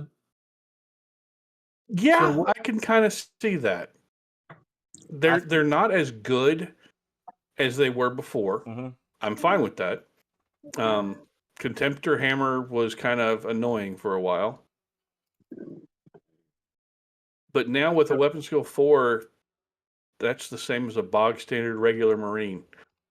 People will be slapping you with crack grenades. And you're not going to sit there and be able to bog down regular dudes while occasionally just killing 1 or 2 or 3 a turn while they slap at you and do nothing. And elite units jumping onto a contemptor who are their weapon skill 5, he's weapon skill 4, they're going to put that contemptor down quick. So there's no more reason to fear contemptors being everywhere because they're not as scary, they're not as good. They're cheaper. That's okay. They are. They're cheaper, but they're not as easy to get too. Yeah, they're cheaper, not as easy to get, and they cost, and they're not as good. They're not. Well, most of the dreads are not as good. Contemptors. Yeah. Yeah. None of the dreads are as good. No. And I may be out on a limb here. I don't think the Saturnine dread's that good either. That one is very points heavy. That one's ridiculously points heavy, and it's only ballistic skill 4. But with the line of sight blocking from the area terrain, we now get a better understanding of why all those plasma cannons are barrage. Yeah. Yep. And its guns kill it. So it dies when it fires its own guns a lot of the time, or hurts itself. So explodes 4+. Yeah, only if you're good at the game. I mean, I don't know how it's going to all shake out towards the beginning or the middle of the edition, but I think that Hero Hammer is not going to be as prevalent in some ways. Contemptor Hammer is not going to be as prevalent, and Last Cannon Hammer is not going to be as prevalent.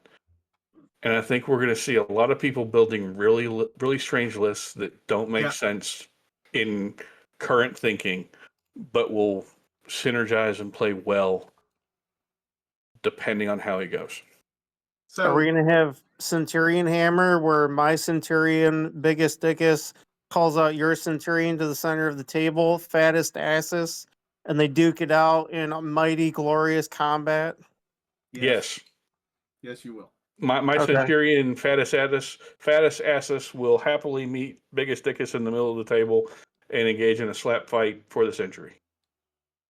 That's something we had informally before. It's kind of neat to see it officially pushed in. So, there's something I do want to say. I know it kind of sounds we've been doom and glooming. We're not. I mean, I know for me, I really do like the new rule set, like the core rule set. I've tried to explain this to people. There's a few little things that, I'm not happy. I'm not going to say I'm mad about. I'm just not happy about it. But overall, I'm actually very happy with the new base rule set. The issue is the Libras is where I'm running into problems, and it's just going to take a little while to work around it until because it's not really what we've been used to, the way it's laid out and where everything is allotted and Is that fair to say? I mean, I can't speak Yes. for everybody. I can't speak for everybody. I know John and I have talked about it a little bit, and we're kind of along the same lines. We kind of dig the core rule set, and it's where you actually start getting into the Libras. Get your fucking foot back. Sorry. I have my foot. I have my foot. I think some of the, like, I was going through and reading some of the leaks and posting it in our chat. Like the fact that a unit can only react once a turn now. Yeah. Great improvement. I like the setup move and the pistol shooting. It makes pistols actually worth a damn for once. Yeah. Plasma pistols got a lot cheaper. Yes, they seem a worse than they were before, but I think a lot of pistol options are viable now because you're going to be shooting pistols more. Well, Sergeants assault only get weapon. 3 options for the most part on that right Yeah, now. but I mean, before you never saw pistol upgrades, period. I mean, yeah, you're right for the most part.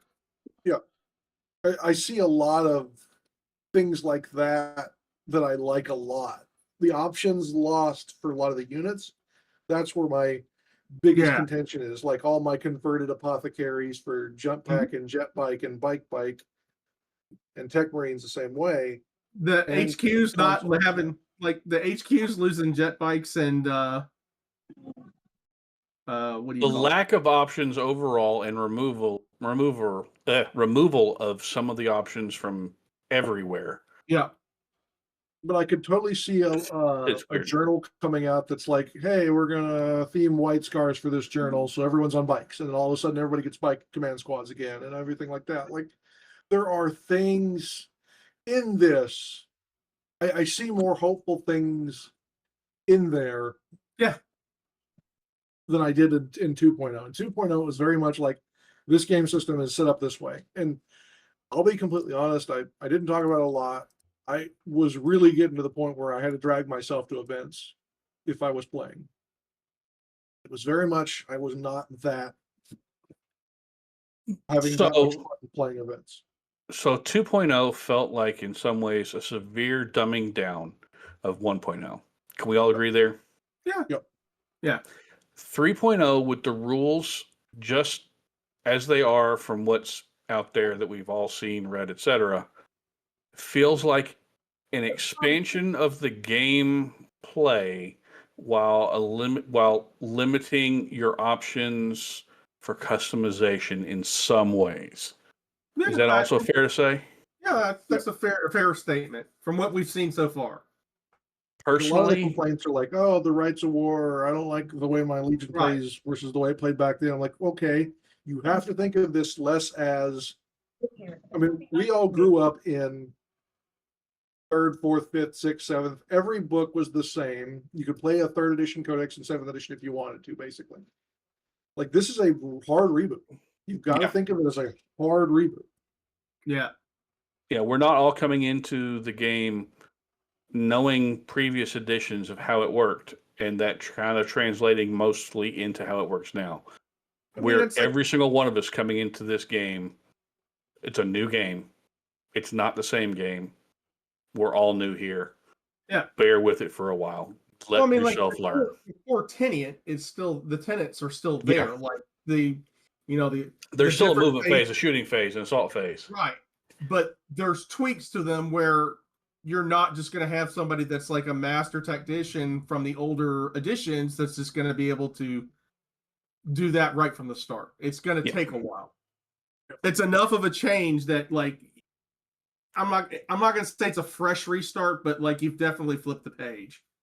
Yeah, it's an entirely different chapter. I'm seeing a lot of stuff in the main rules that I personally do not dislike.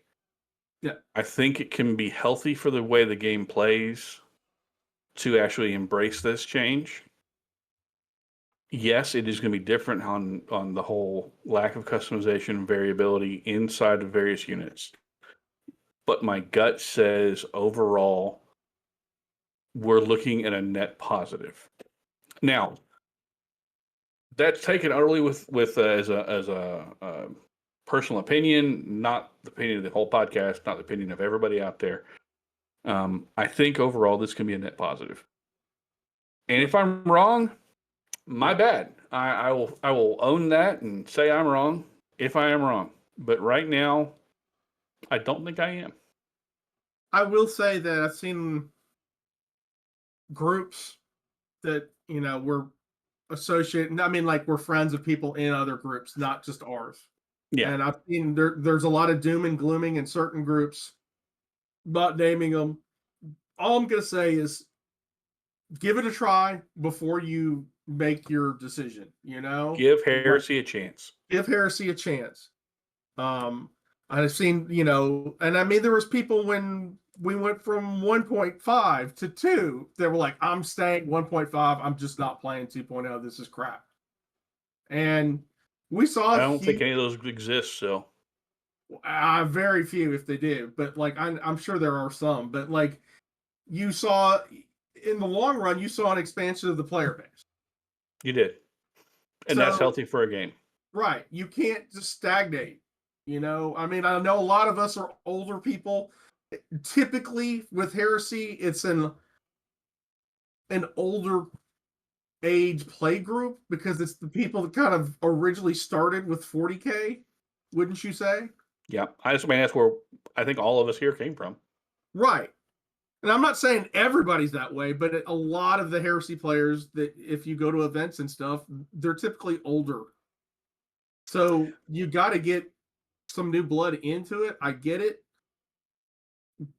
But just give it a chance. I mean, we're as far as I know, all of us are giving it a chance. I mean, like, Jacob, one of our old hosts, is build lists again. Yeah, he actually got entirely out of Heresy. Sold off his armies. I know because I got them sitting over here. He quit. Utterly walked away from Heresy. He's back. Yeah, he's been list building and talking rules with us because he's actually really good with interpreting that type of stuff, the minutia of the rules. Yeah, and it seems to have captured his attention enough that he's excited for it, and I'm happy for that. Glad to see him coming back. Now, I mean, from what we have seen, there are a couple lists that you were going to have a lot of trouble doing, at least at this point right now. There could be stuff coming down the road, as we've said. There could be the Legion, the legendary units or something, or they're going to do a Tactica book where it will change. But, like, right now, I don't see how you could do a drop pod army. It would be an all-drop army? No, I don't see you can. Just typically because you're going to have 4 turns a game, and from the rules that I've seen and read, like, you only can deep strike or drop pod like 1 a turn. Is that correct? Unless you have that Master of Descents or whatever, but like he can he only affects 1 unit. 1 unit. So if you have it in all drop army like a Blood Angels Day Revelation army, or a drop pod assault, or Underworld assault, or what was the other one, Brian? What was it called? Dang nabbit. Angel's Wrath. Angel's Wrath, yeah. Yeah, if you had those lists, you can't do it now. They're not going to function the same way. You're going to have stuff that has to start off on the table. Reserve, and I think that'll work. Rolling on turn 1 now, so that actually helps some of the ones that were more like that. Like, so if you want to just take a few pods, you can start rolling on turn 1. You can also choose to keep things in reserve if you could succeed the tests. Yeah. Like, there's a bunch of little changes here and there where you have to come into this thinking it's a completely different game. Yeah. Sorry, I'm opening a bag. No, it's okay. Yeah. I think, as I said, it's an entirely different way. We're all going to have to learn, build lists differently, to play the game differently. But I think overall, it's going to be a good addition. Well, I mean, like, there's stuff that, like, units that were never used in 2.0. Like, that they actually have a purpose. They have a purpose now. Yep. For example, I've never used a tarantula playing anything in Heresy 40K at all. I'm thinking about buying some. Have you ever seen a tarantula used before? No. Yeah. Not at all. And I've played a lot of Heresy, and I've played a lot of 40K, and I never saw one used. and I never used seekers. I saw them occasionally, Yeah. but not commonly. Now I'm sitting here making lists that include seekers, that include tarantulas. Terminators, like busting people off of objectives. They have a point now, you know? I've got another list where I'm building Terminators into the list for fun and function. And it's not just Aaron, which is what I would occasionally use in Right. second edition. So yeah, it's a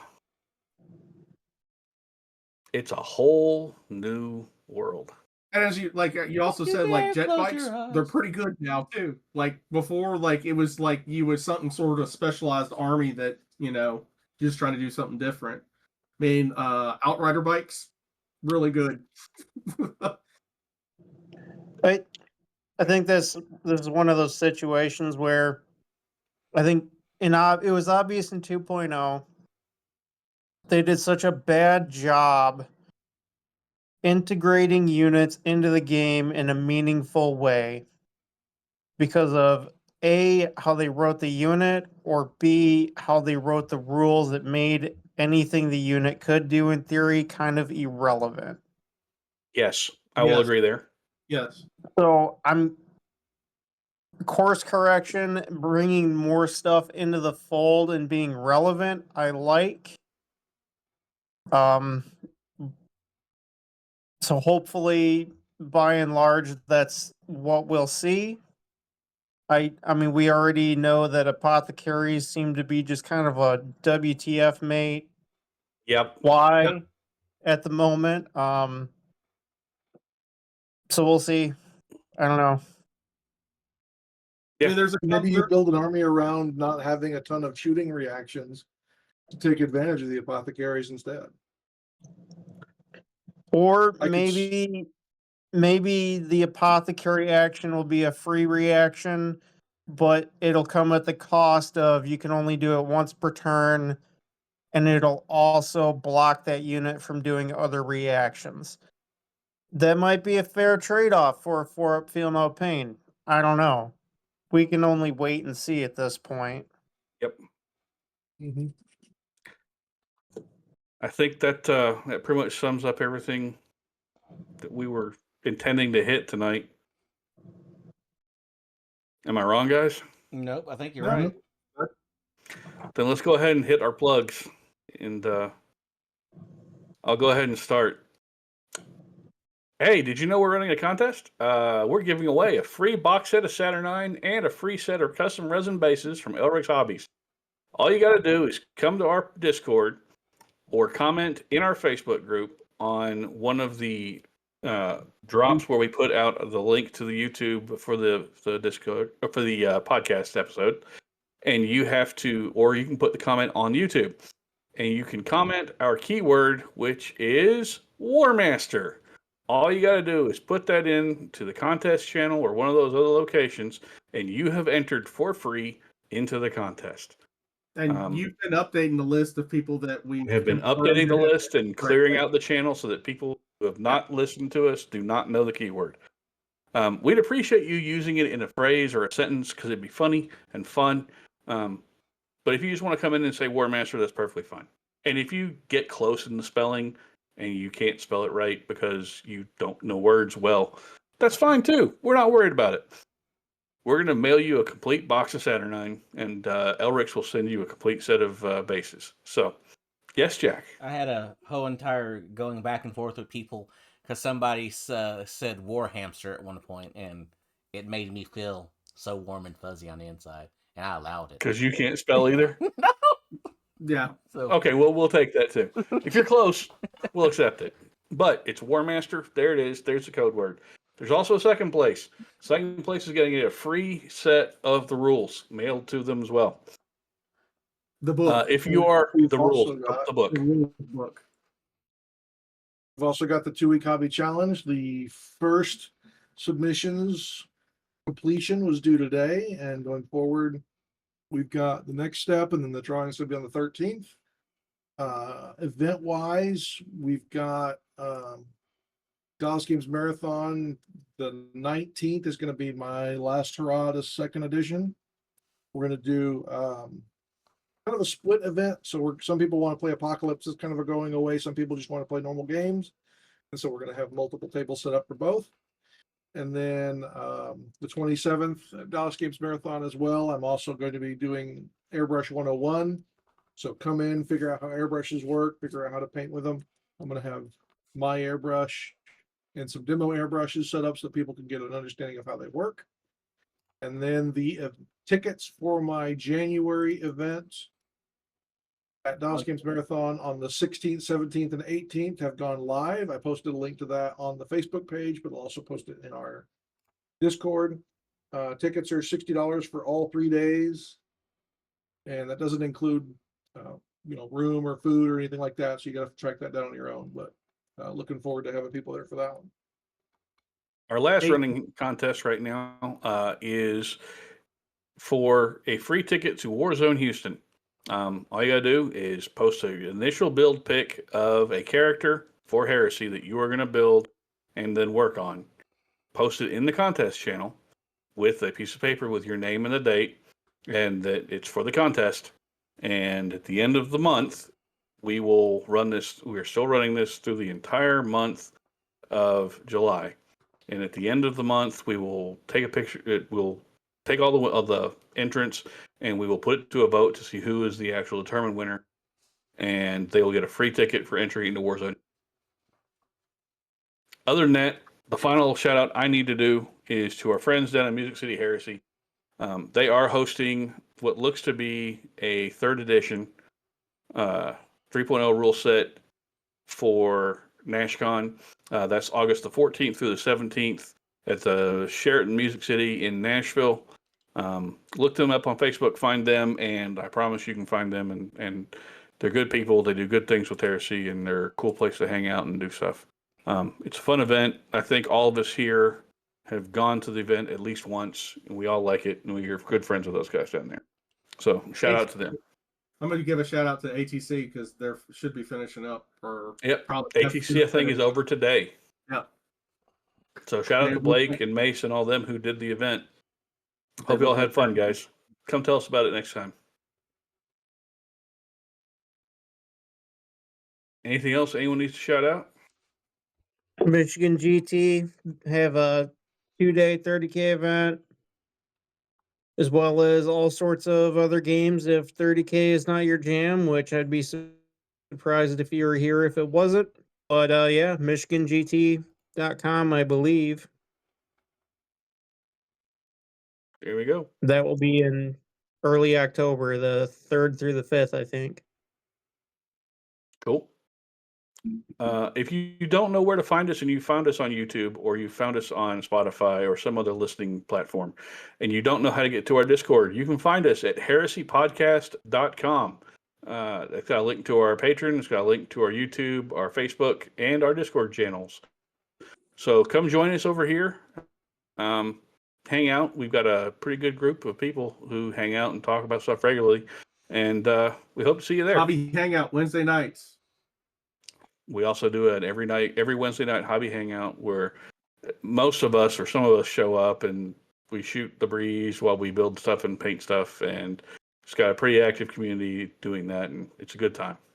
Or you can just show up and stay for the prison stories or the occasional ATM story as well. Those are usually pretty interesting.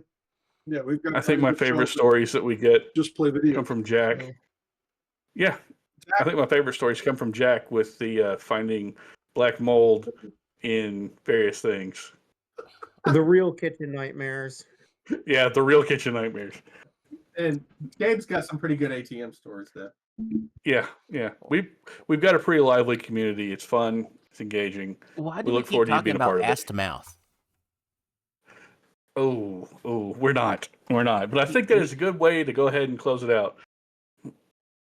John, why don't you go ahead and shut us down for tonight, sir? Yeah, so everybody, thank you all for joining us on this, the 134th episode of the Heresy Accountabilibuddies Podcast. I'm John, and tonight I've been joined by Ryan, Duncan, Jamie, Yeah. and John. So Always remember to stay accountable to yourselves, to your buddies, and your hobby. And we look forward to talking to you later. Good night. There you go. Like and subscribe, and see ya.